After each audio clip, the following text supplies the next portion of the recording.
this is Sean with Service First, here today to show you the installation process for our Dreamlights Christmas tree conversion kit. First thing you want to do is lower down the flagpole, take your finial off as well as your flag and store that because you won't be needing any of those items for this kit. It comes with everything you'll need, except you'll need 2 AAA batteries and an extension cord.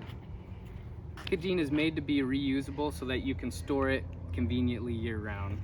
So in the kit we have our Christmas star finial. We have our light distributor that will distribute the 14 strands of LED lights.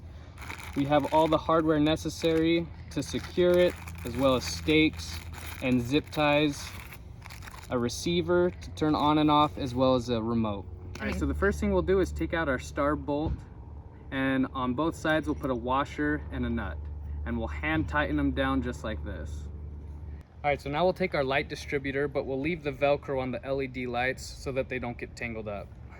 We'll bring it over to the pole and place flush against the top, and then screw in our bolt hand tight like this to secure it. Next, after we have it hand tightened down, we'll take our star finial and place over the top, sliding it down, and we'll secure that with our last washer and nut. We'll tighten that down, and then we'll also plug it in down here. So this right here is our receiver. It's going to be secured on the top section of the pole. It has all the functions the remote has. In case something happens to the remote, you have a secondary option here as well. In the hardware of your stakes and zip ties, take the large zip tie and secure it onto the top section of the pole. All right, so this is the main power supply for our Dreamlight kit.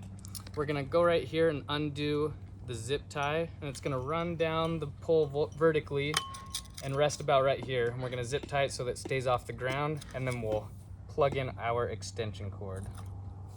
All right, so the next step is we'll take one of our sections of the LED lights. As you can see on each light, it comes with a Velcro strap that is reusable. So after you're done using the kit, you can just take it and store it. And in the instructions, it comes with a diagram to give you a good estimate on the distance that you'll need to stake these into the ground. As you can see, I've taken the end of the LED lights and secured it with the zip tie to the stake, and now we'll go ahead and place it into the ground. So now that we've gotten one strand done, we can take our other 13 LED light strands and go ahead and fan them out as we like. So now that you have all 14 LED strands staked to the ground, go ahead and raise up the pole and turn it on with your remote.